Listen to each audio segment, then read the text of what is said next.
All right. Welcome, everybody. We are so excited to see all of our friends here and to just have a fun, tabulous time talking about accessible educational materials and the work that New Hampshire has really engaged with AIM.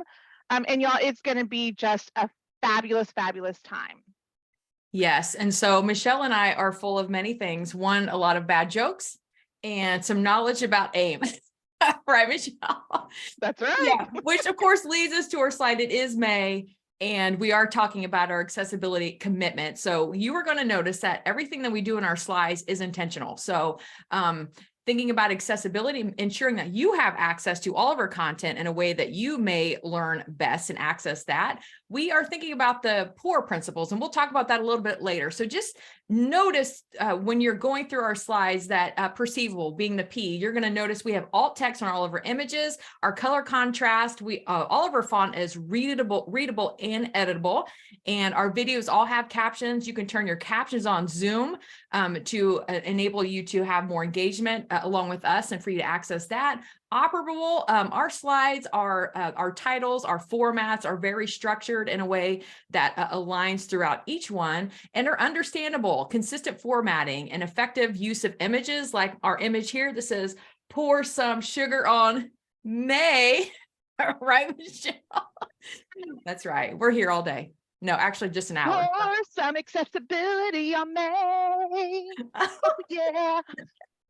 Okay, that's amazing. So, and robust. So we checked for accessibility and we are clear to go on this PowerPoint. So let's keep on going, Michelle.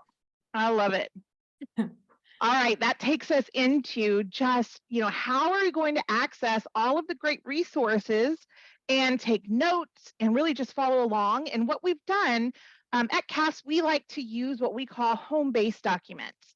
And whether you're going to scan this QR code or the link right here, and we did drop a link into the chat, this will open up, and let me just pull mine over here. This will open up a Google document. And this Google document is a shared document. We all have access to it. You can always choose to make a copy if you want to take personal notes on yours.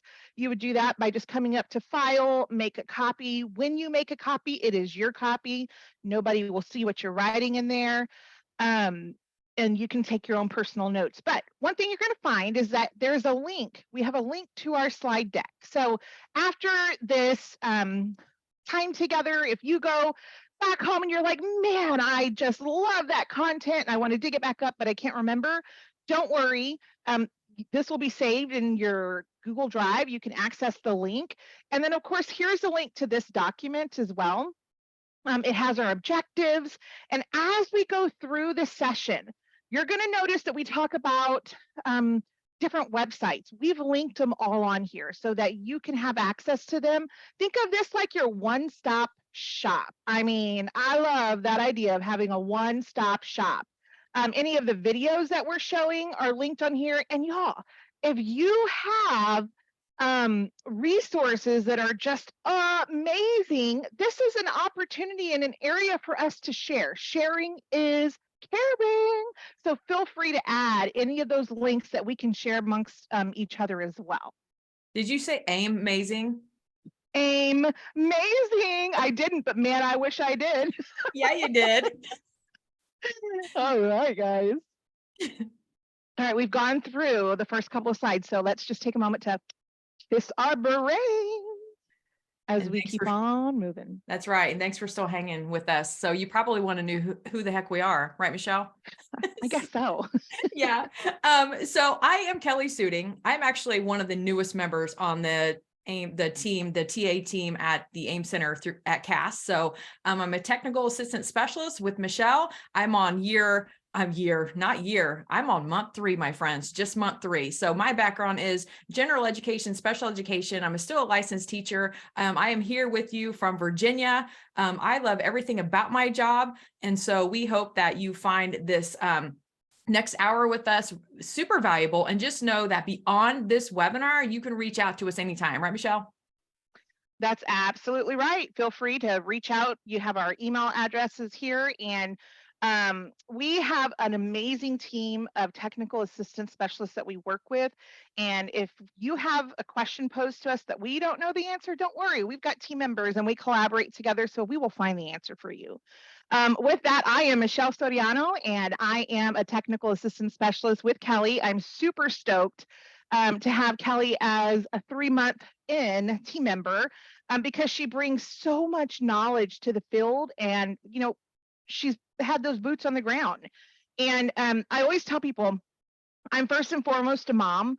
I've got 4 amazing kids, and I tell you that because I'm going to be connecting a lot of my why to the experiences that I've had with my own children. But I've been an administrator, I've been behavior specialist admin, I've been a gen ed teacher, special education teacher. I've worked in region centers alongside state agencies. And so had a lot of opportunity to do many different routes. My feet have always been embedded in one way or another to special education because it's something that I live every single day throughout my own life with my own kiddos. And so I'm just really excited to be able to bring some of those stories and connect to my why. And you're going to connect to your why too, right, Kelli?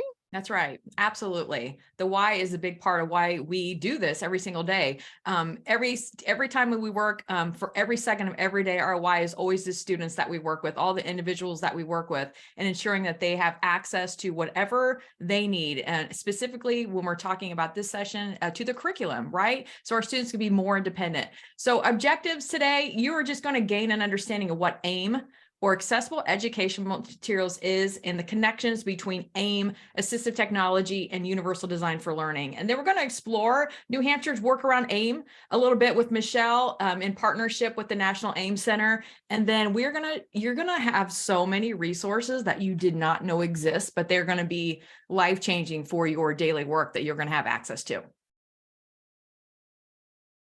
And then, as we would do if we were still in the classroom, right, Michelle? The agenda, you have to understand what the expectation is, because you might be thinking, oh, what are we going to be doing next? So we want to make sure that you know that. So again, being intentional in every move that we're making during this hour. So the why, we're going to talk about the why. We're going to explore universal design for learning and the connection with accessibility. And then again, examine all of those AIM resources. And then we're going to wrap up. We don't know how we're going to wrap up, but it's going to be amazing, right, Michelle? Oh, we're going to we're gonna wrap it. Yeah. All right. So you might be familiar with the National Center on Accessible Educational Materials, and you might not, and it's okay. I'm going to just briefly tell you a little bit about the center. We are located and we work under CAST. At CAST, there are 2 technical assistance centers. The one that we primarily support is the National Center on Accessible Educational Materials. We call it the AIM Center. And then we also have sites, and that's one of our other technical assistance centers. But the goal of these centers, the goal of the AIM Center, is to truly build capacity of states, districts, team members, agencies across the state, to work together in order to build systems that are inclusive of all individuals. And so we're talking about having high quality, accessible educational materials. Don't worry, we're going to talk about what that is in just a bit. And accessible technologies in a timely manner for all learners who need them, from pre-K to 12 and then beyond, post-secondary. And so I really love this work because it's all about systems change. It's all about, hey, how can we build a strong system? How can we make sure that our systems are built for every single learner? With the technical assistance centers, we provide 3 different levels of technical assistance. We have universal TA, and these are resources that are available to anybody and everybody. We have things like our website, publications that have been published, webinars, online learning modules, podcasts. If anybody can access it, that falls in the realm of our universal technical assistance. Then we have the next tier, which is our targeted technical assistance. And this is really where we are focusing on designing products and services that are targeted at early learning, higher education, and workforce development. And so because those are so very targeted, that falls within our targeted realm. And then our last layer is the intensive technical assistance. And this is where I primarily support the states and districts.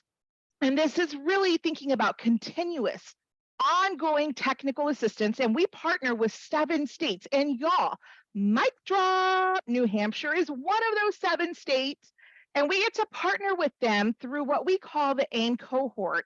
And what we do together is we try to develop best practices, vet best practices, and inform changes in policies, programs. We think about practices and trainings. We think about how can we connect these expectations that we have through IDEA and federal regulation, and how can we make sure that these drift down through a system so that all of our students, every single one of them, have access to what they need and can have the opportunity to engage just like every child in the school. Yeah, and one good thing about that model is that I'm more on the universal assistant part, so the UTA, and then Michelle being on the intensive, but which makes us really, each specialist can really focus in on that area, but then the collaboration is what makes it really powerful. So powerful, I love it. These are the 7 states in our current AIM cohort. We have Georgia, Missouri, New Hampshire, North Carolina, Oklahoma, Oregon, and West Virginia. And it's really phenomenal because, I mean, look at, we're dispersed across the United States, but the leadership and the districts, each state has 3 districts that they're working alongside with. We come together, we network, we talk about barriers, we talk about things that we want changed, we talk about the system, and we help each other and we develop things. And the goal is that what we do in our intensive technical assistance will filter out and become universal technical assistance available to anybody and everybody who wants to engage in that work. So let's set the stage. When we were first contacted about engaging in a webinar, we were like, oh yes. When New Hampshire came on to the AIM cohort, one of the things that we've been really intentional about is how can we make sure that this is not just one more thing, right? How can we make sure that we are breaking silos and that we're integrating the work that's already being done? And New Hampshire has also engaged in learning around universal design for learning. And so I wanted to make sure that we set the foundation of the learning that we're about to begin and take this journey on and connect it to UDL just a bit. The universal design for learning mindset is that we be proactive, be mindful in how we're designing environments, curriculum, settings, so that every single learner can have access in those. Now, a lot of times people might have the misconception that when we talk about accessibility, we're only talking about access here within the Universal Design for Learning guidelines. And access is important, but just because something's available does not mean it's accessible. And so throughout today, as we go through this learning, as we go through the ideas and the concepts around accessibility, accessible educational materials, accessible formats, it's really important to know that when we're thinking about learners who require technologies, accessible materials, we have to consider that within every consideration and plan within these guidelines and beyond that we do as we're developing our class environment, as we're developing our curriculum, as we're designing our lessons, as we're going into IEP meetings. We need to be thinking about all of these kids, especially those who require it. Because without it, they would not have that access. Yeah, and just kind of pushing that forward, it does matter. It does matter. And we love this so much. If you are a fan of Mr. Rogers, I know I grew up watching Mr. Rogers. I don't know about you, Michelle. I may just age myself. But yeah, So it matters. So this is an image of Mr. Rogers feeding the fish. And the slide says, when the world seems dark, I remind myself that Mr. Rogers once got a letter from a blind girl who wrote that she heard him say he owned fish, but was worried they weren't being fed. So at the end of every following show, he'd narrate, I'm feeding the fish just for her. And so that was a tweet by Amy Sedaris. And we just love that so much, because when we think about the principles of universal design for learning, we think about access for all, we think about accessibility. What we're doing for what we think is one person is actually good for all. So accessibility is not just for, we feel with those individuals with a disability. Accessibility is good for all. And that was just a really good kind of image to share that he did, which makes me so happy. I love this. I love this for a couple of reasons. One, this makes me think of you don't know what you don't know until you know it. And when you do know something, then you take what you know and you make a difference, right? You alter it so that you can make that difference. And this just really touched my heart. Another just fun fact, my maiden name is Rogers. And so growing up, kids would say, won't you be my neighbor? And I just love that, right? So yes, I grew up on I grew up as a Rogers, watching Mr. Rogers as well. Did you used to tell people that was your grandpa? Yeah, yeah. I would have done that. I would have used that today's it. I love it. As we move forward, we want to just set the stage in ensuring that we all have a developed understanding when we talk about AIM. So we have just a thinking about what is accessible. So what does accessible mean to you? And we have kind of a different kind of way we want you to answer that question. What do you think, Michelle? Yep. So we thought we'd have a little fun with this.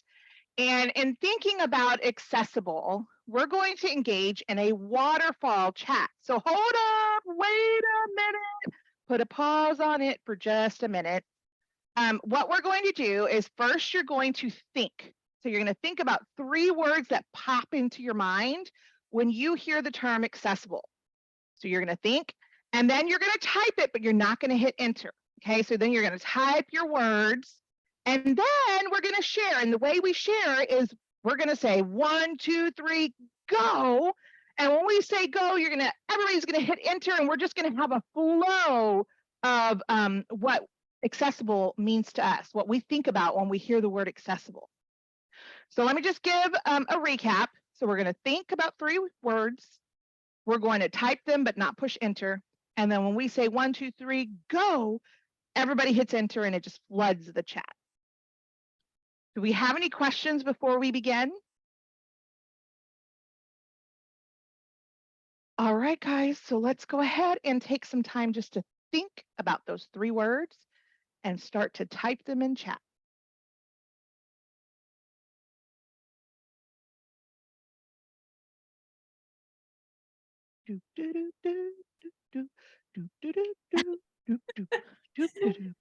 I knew there was going to be filler music.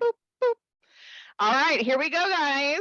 1, 2, 3, go! Hit enter! Wow, meaningful, independent, reliable. Inclusive means everyone, the right thing to do. Equitable, just. Probably digital, inclusive. Wow, look at all of these answers just scrolling in. Yes, and I love that meaningful is in there. That is such a big piece, and that definitely connects to our why. So meaningful for sure. I love it. And you know what's so mind-boggling is that one word can mean so many different things to so many different people. And so what we want to do is we want to make sure that we're going to take an opportunity to narrow our focus, that we really zoom in on, hey, what is it that we mean when we're talking about accessibility? Because as we see, there's lots of things that everybody's thinking of, and there's no wrong answer. But for us to be able to move through and really make adjustments to systems, to think about how we can make changes, we want to make sure that we're understanding each other when we say accessible, accessibility. And so let's set that foundation and let's move right into it. Yeah, and Kelly? when I think about accessibility, for me, I always think about it's everyone has the same goal. It's just how we're going to get theirs differently is different. And so thinking about that in a curriculum standpoint, or just being able to access text, we think about as a person can acquire and engage and enjoy the same information, the same interactions, and the same services. So, and it really is allowing us to continue with high expectations for our learners when we have accessibility in mind. So that could be for our student who maybe can comprehend at a higher level, but their decoding level is lower than that. So it's about accessibility. How can they engage at that level where they comprehend? So accessibility, and it's usable for a person with a disability and a person without a disability. So it's really a good options for all, and personal preferences. I love that. What I love most about this definition is provided by the Office for Civil Rights. And what I specifically love is that when it takes us through and it tells us that, hey, accessibility is happening when a person with a disability can do exactly what Callie just said, acquire the same information, engage in the same interaction, enjoy the same services as a person without a disability. But what I really love is that it goes on to qualify those, right? It goes on to tell us, well, what do you mean by that? It's not just saying, hey, they have access to it. It's saying that they can do those things in an equally effective, equally integrated, and with substantially equivalent ease of use. And when I think about kids and I think about the things that they do in the classroom, the things that they explore, that equivalent ease of use, man, it just makes me linger onto it is, man, what I'm providing, is that truly accessible with substantially equivalent ease of use? And I can go through all three of those qualifiers to really broaden my design a little bit more. Yeah, and I love how you said that, Michelle, and thinking of inclusion, it just opens up the opportunity for inclusive environments and also in our instruction, because if we're building our instruction, our materials from from the start, we are obviously, it's all about inclusion, and we're actually choosing who we are deciding to include. So we're actually excluding many people unless we are choosing to include them. So thinking about learner variability and just maybe a physical disabilities and all of those things when it comes to accessing all things, environment, materials, all of that. I love that. And that really leads us into, okay, we shared this definition, but now let's connect it to our why. I'm sure we all have a why that we relate to in terms of digging into accessibility and really doing the work. I could tell you for me, and I always love sharing this because I think it's very impactful, but I was, I'm a mom of four, and I went through the school system with the kiddo who received special education services. And y'all, when I say the struggle is real, the struggle was real. I remember crying at night. I remember just constantly, I don't want to say fighting, but constantly battling the work that was being provided to my kiddo, knowing that he couldn't read it or knowing that he didn't have the resources that he needed in order to be successful on it. And I remember having to put every little thing in his IEP because I was afraid that if I didn't, that when he went to the next grade level, we'd be starting all over. And I remember we got into middle school, high school age, and it really becomes profound that, hey, I can't read like my other peers can't read in the same manner. And when a teacher, you don't know what you don't know until you know it, right? And he was asked to read out loud, not having accessible materials, not having the technologies, it caused him to go into a very suicidal moment where he was embarrassed, where he just felt like he was not as knowledgeable, not as worthy. And so I can't tell you how proud I am of this kiddo. I mean, he is now 18 years old. He's graduated. And school was the barrier, unfortunately. School was that barrier for him. He is so successful right now. He is an electrician apprentice. He uses his technologies. He has comprehension like no other. He can work with his hands. But when we went through school, it was devastating. I mean, and it was everything for us as a family to get through that practice. And I unfortunately didn't know what I know now, right? You don't know what you don't know until you know it. And so being here, learning about accessibility, learning about how we can make differences and provide the materials and the technologies for students, it truly is life changing. Kelly? Yeah, life-changing, life-saving, right? And so the image on this next slide is where I have a lot of conversations with people. And so you're going to notice, like it says access for all, and it's an image of an individual who is maybe has a cane, okay, a cane or a walking stick. And then when we think about offering, we think about UDL and access for those students when it comes to our instruction, we automatically think, oh, that's easy. The student may need digital or Braille, and it's not even questioned. When we look at the icon of the individual in a wheelchair, we're automatically super accommodating. Anything about having accessibility in our instructions, not even questioned. If it's physical access, then we make sure maybe they need audiobooks, or what does that student need? If we have a student with crutches, it's more of a situational disability, then we're automatically super accommodating. We're moving our furniture around. We're doing all of these things naturally. So focusing on where it says some look like this, some disabilities are the disabilities that we cannot probably see with the eye.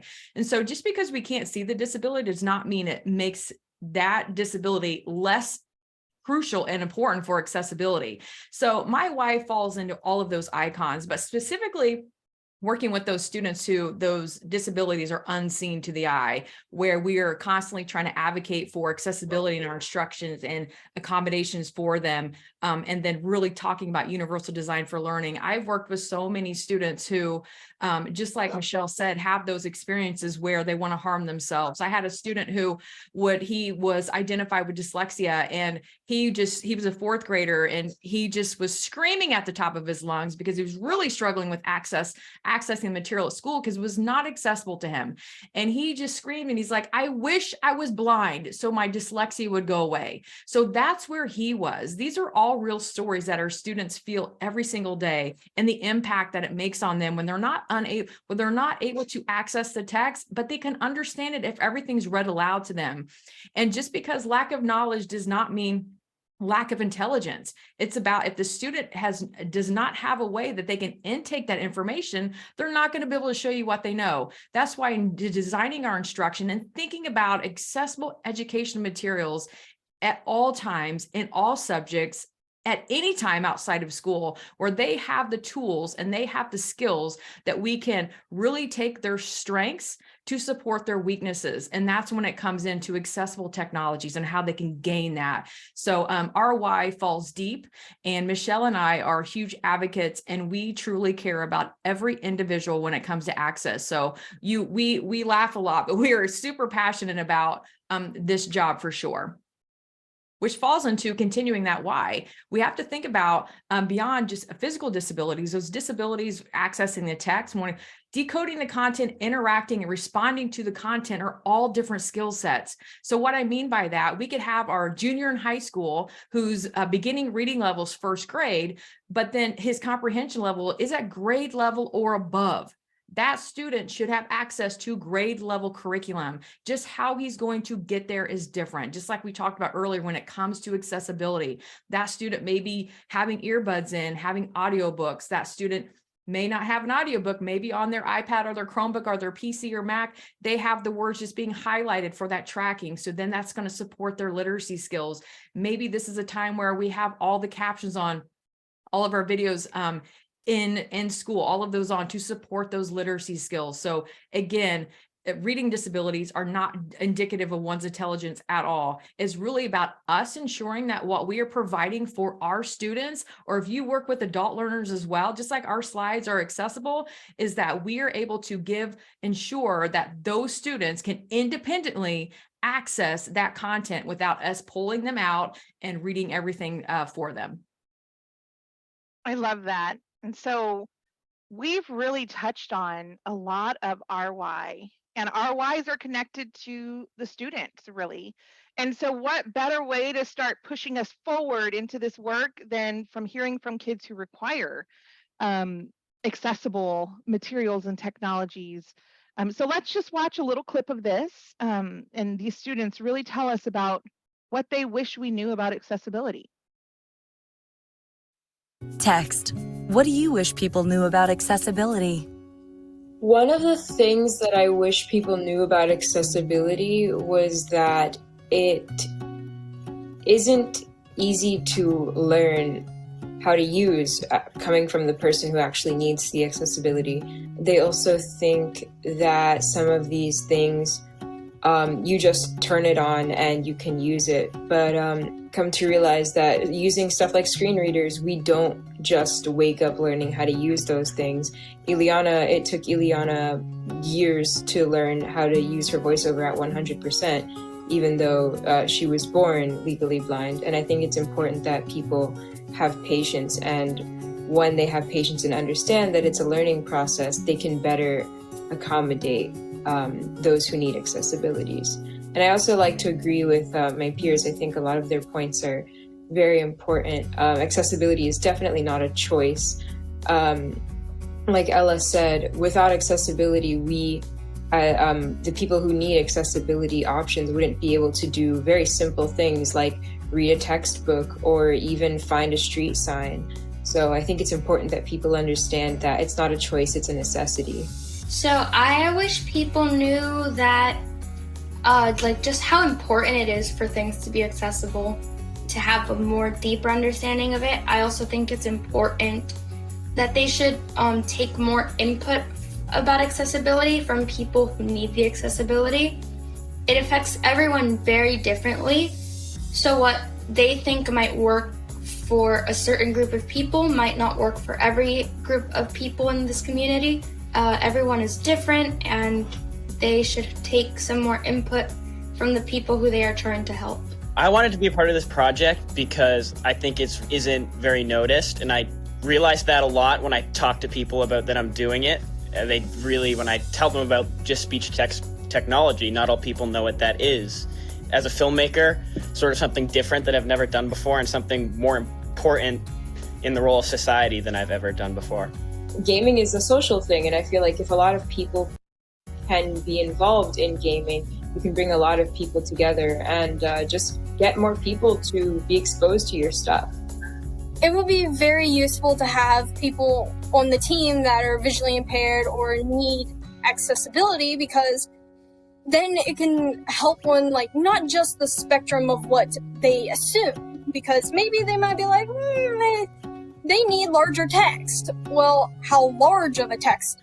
Maybe someone might need a huge text, and they don't make it that accessible for that. Or they might not put as much effort into the app to make it.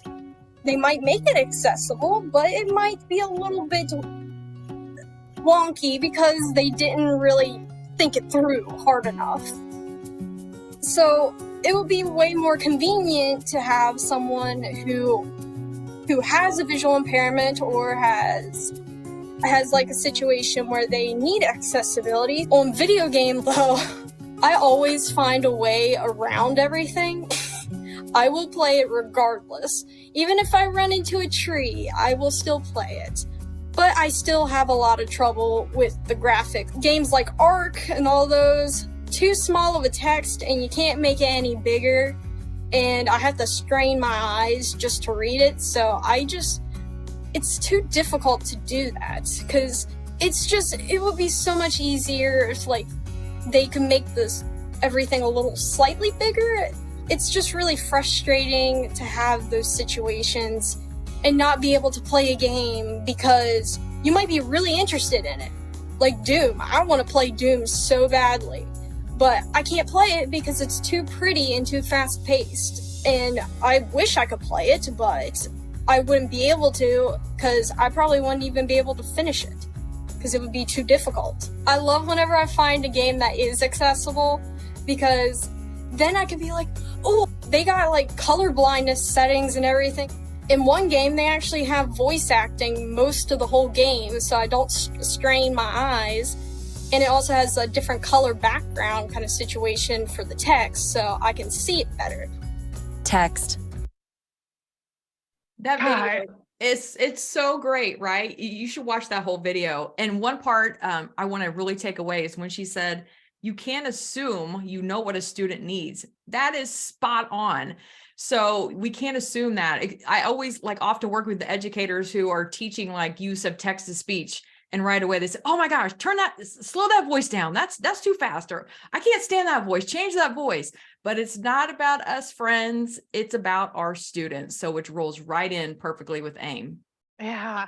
And what I love about that video, and just really in particular that clip, is it reminds me that saying, you can't do it for us without us, and how important it is to have individuals who require accessible materials and technologies at the table, have them providing input. And that's something that we really do focus on a lot through the AIM cohort, is creating a coordinated system and really thinking about, hey, who is sitting at the table? Who has a voice at this table as we go through this work?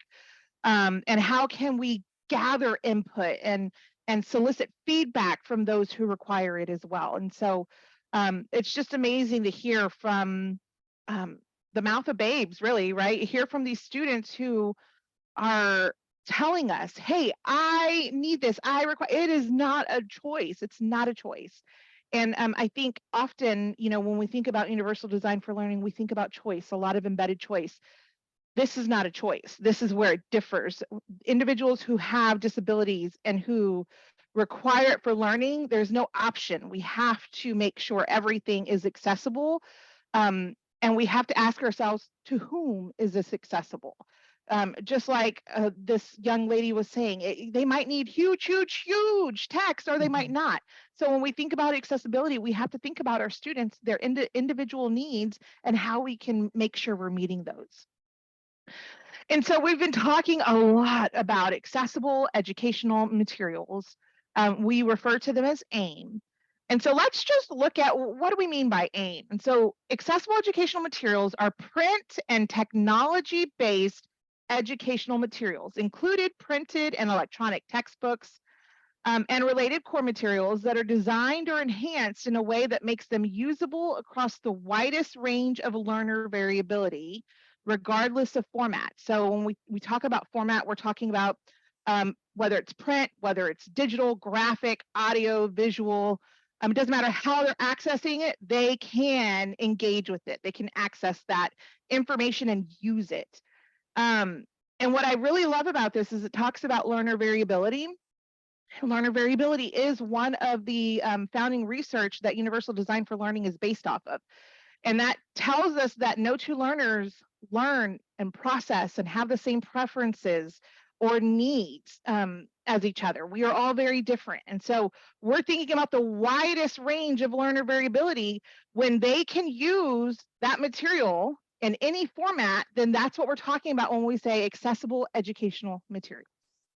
Yeah, and without that AIM, then we can't get that huge print that our students may need. And that comes in those different formats. So when we talk about accessible formats, that's what we mean. The AIM is designed to where it's basically editable text. In simpler terms, we're just going to say that the text is editable. So then we think about that learner variability and that student who does need that huge text.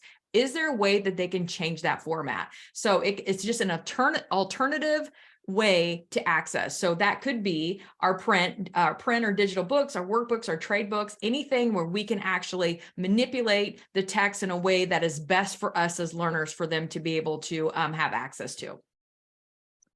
So what I'm hearing is that it's really important for us to understand that accessible formats, they are a subset of AIM.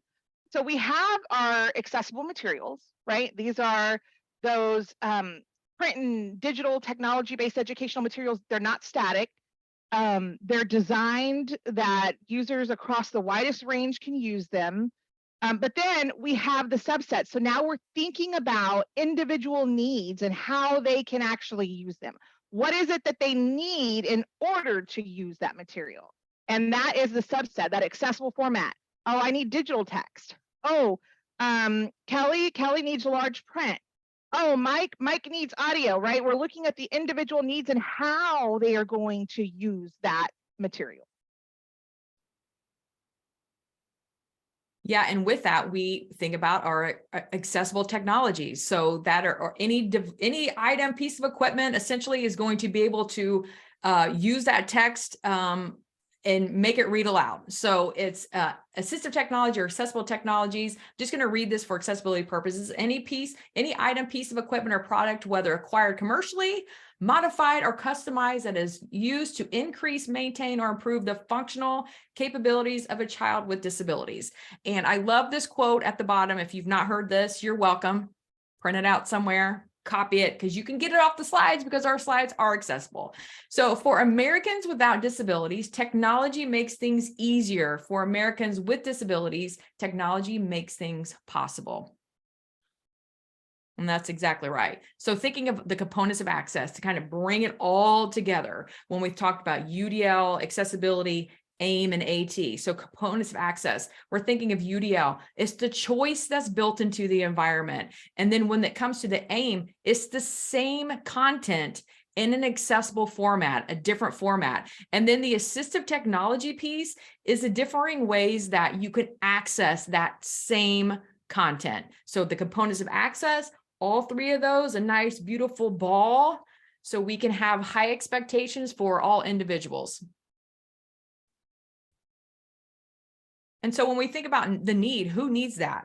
So sometimes we get hung up on, well, we jump right to the eligibility, but always consider the need first. If the student needs text to speech or the student needs Braille or large print, we're thinking of that first before we jump into the eligibility. And just like it says here, once the need is determined, eligibility is used to determine the sources. So just because maybe a student is not a qualified to receive those materials that maybe like through Bookshare and Learning Ally, it's still our responsibility to ensure that those students have those accessible materials. But sometimes they may be eligible and sometimes they may not, but it's all about the need for those materials. So what do we talk about when we think about an eligible person, Michelle? Yeah, so an eligible person, and this is how it is defined. An individual who, regardless of any other disability, is blind, has a visual impairment or perceptual or reading disability that cannot be improved to give visual function substantially equivalent to that of a person who has no such impairment or disability and is so unable to read printed works to substantially the same degree as a person without an impairment or disability, or is otherwise unable through physical disability to hold or manipulate a book or to focus or move the eyes to the extent that would be normally acceptable for reading. And that's a lot. And I know I just read it, but I'm reading it because we have to go through and as teams, as IEP teams, y'all are looking at this and y'all are determining whether or not the student meets eligibility according to what it says here. Now notice some areas are a little vague, right? That's why the team comes together and they look at this interpretation and they talk about the student's need. And what I was going to say about the other side, when we think about need before eligibility, sometimes a student might be eligible, right? They might check off one of these things, but not need a specific service, right? And so it goes both ways. And so that's why we always touch on that need before we look at eligibility. But it's very important to know that this is what they define as eligible person and that as IEP teams, y'all will come together to make that determination if a child is eligible or not. Yeah, thanks for describing it like that, kind of breaking that down, because that makes even more sense to me as I'm sitting here with you, Michelle. And so putting that together, when AIM works, okay, accessible educational materials, when it actually works. So this is from start to finish. This isn't just we created the materials and it can be maneuvered, but now my student has no way to access it, no technologies to be able to change it, okay? So when it works, so we have materials, that's the information or the content or the curriculum, that's the materials piece.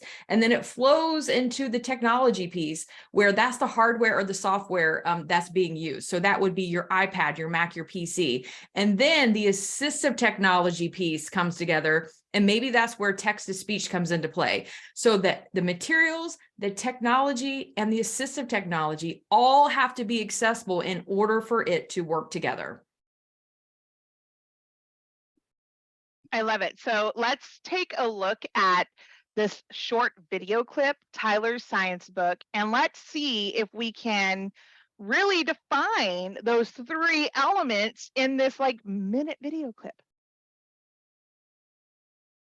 So I've entered the password and you press the return or key. HTML content. Okay, so that sound indicates that the page is loaded. So I'm going to select the textbook. And to do that, I hold Control Option down and I go to U. And that'll just bring me up a list of links. Nothing else, just links. Link chooser menu, 24 items. 24 items meaning links. So I'll press the letters for the links and that'll narrow down. So the book is called Science Explorer. So I'll press SC together, like this. 1 item, Science Explorer 2009 Astronomy. Science Explorer 2009 Astronomy. I'll press Control Option Space to get out of the menu. So now I'm back to the normal web page. I'll press it and it'll open up the text. It'll click the link and open up the textbook. Press HTML content.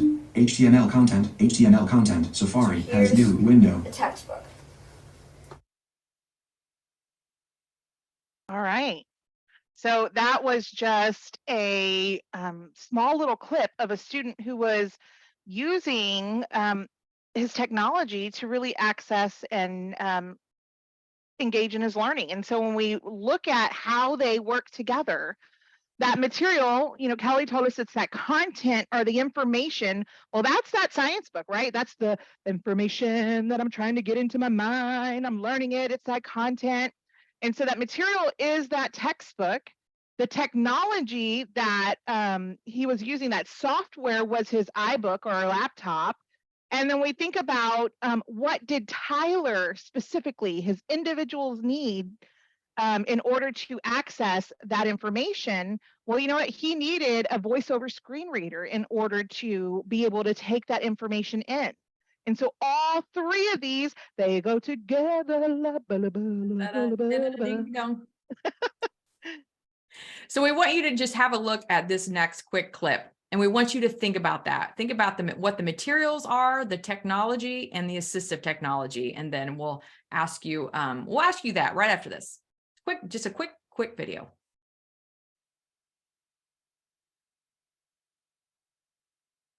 So what we use is basically is a pressure sensor. And what that means is that when you apply a force, any force, a light force, a hard force, you get a signal that says I'm activated. And so we combine those signals and we convert them to what does a swipe look like. So as an example, if you have 3 sensors together and you activate them 1, 2, 3, that would be a swipe. So you see 3 sequential, it does a swipe. If you have a button press, you just say, oh, I have a signal, +1. That means that that button has been pressed, and it doesn't matter if it was pressed by a thumb, a wrist, a hand, a head, you still get that active signal. And so Access for Kids is a coupling of the hardware, which is the sensors, the microprocessor, with software, which is the signal processing, the communication that then gets transmitted to a tablet that takes that data, combines it together, and decodes the language of the child.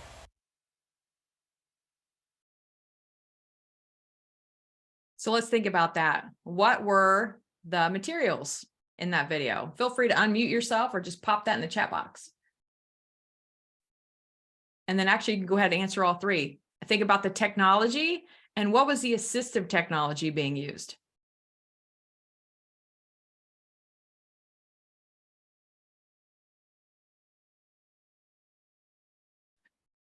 What do you think, Michelle? Share your best thoughts. Share away. Yeah, so I always love to, and I always tell myself this, y'all. Material is the content that I'm trying to just embrace in my mind. And so that student was playing a game or answering questions, right? So the material, the content that she was engaging with, I like to eat, and then she had information that she could choose from. That's the content. And then the software, well, it was on was it a iPad, laptop, computer? That's the technology. And then when you go into the assistive technology, in order for that student to be able to engage and learn and manipulate the content, she had to have a switch, what's it called? Switch stick. And so that is the AT. All three of them work together for that student. Now, it's important to know that notice between Tyler and the student that we just watched, their AT is very different because they have very individual, unique needs. And that's where that individuality, when we're thinking about, okay, well, we know that we have the software, we know we have the content, but how are they each going to engage with it with that substantially ease of use?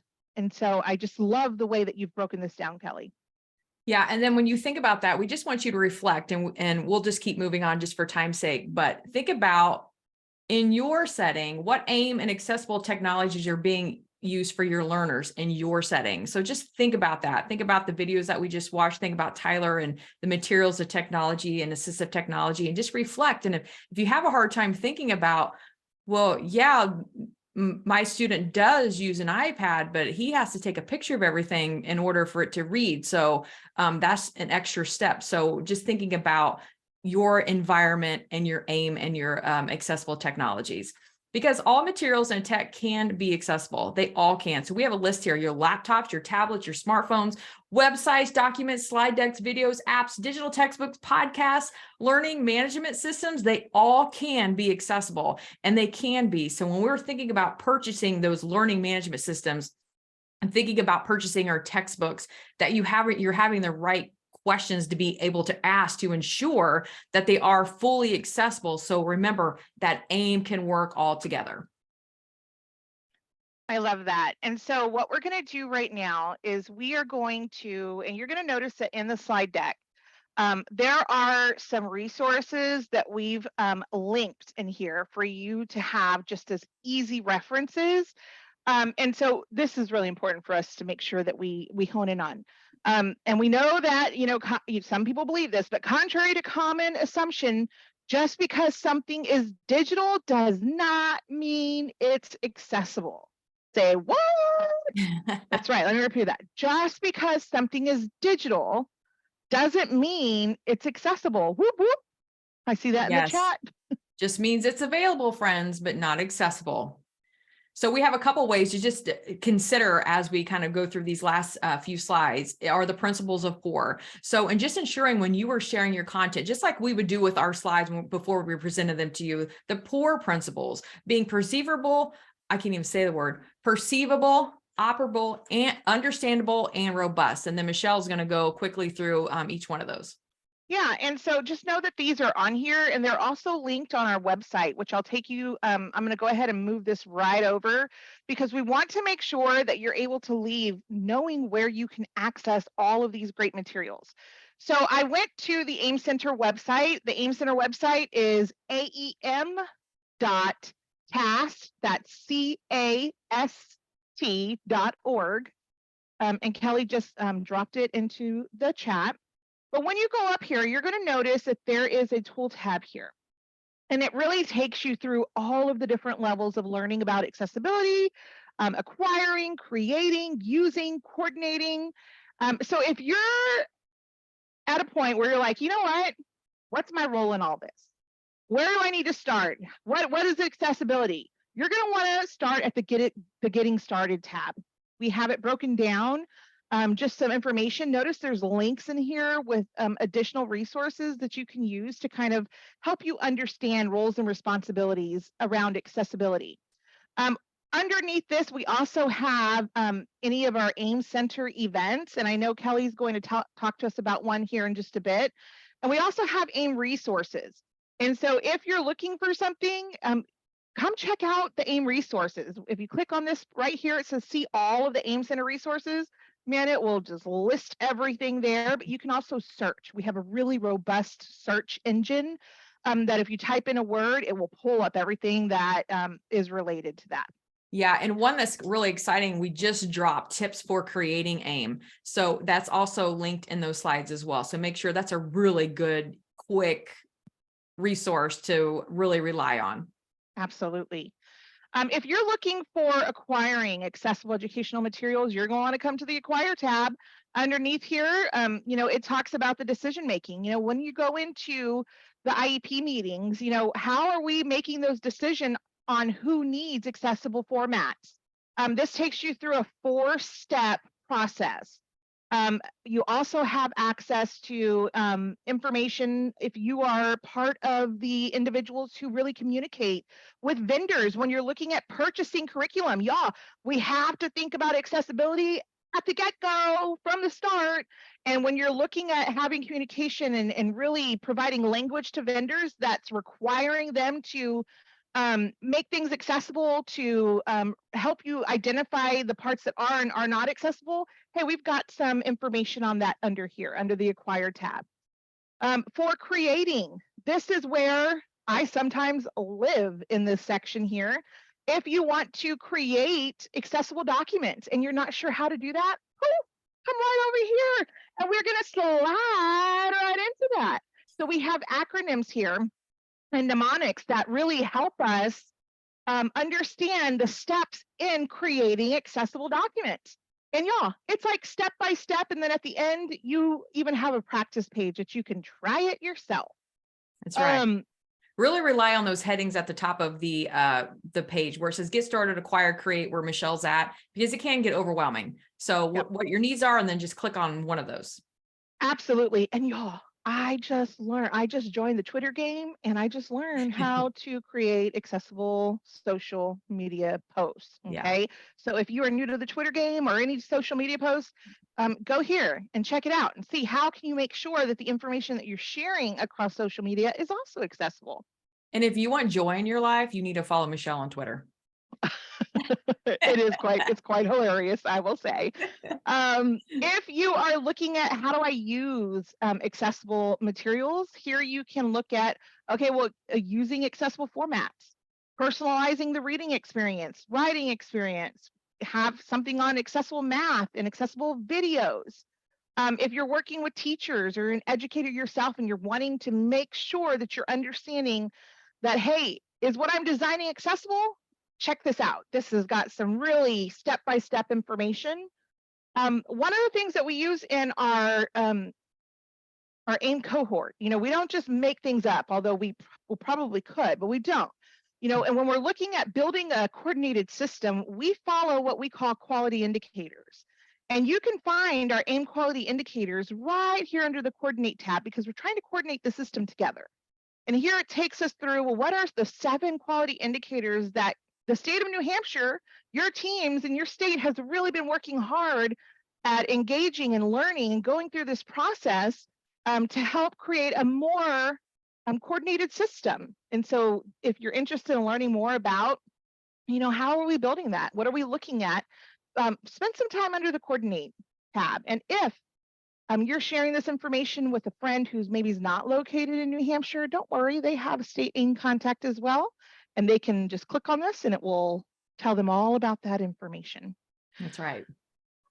So ending, Kelli, do you want to tell them about the event that's happening tomorrow? Yeah, so tomorrow, I don't know if you want to go back to slides or not. Tomorrow, the first Thursday of every month, we have what's called the AIM Cafe, where you can come and it's a really laid back conversation. And plus it's May 4th, which we're super excited, is Star Wars Day. May the 4th be with you. So make sure you join us 1 Pacific time and 4 p.m.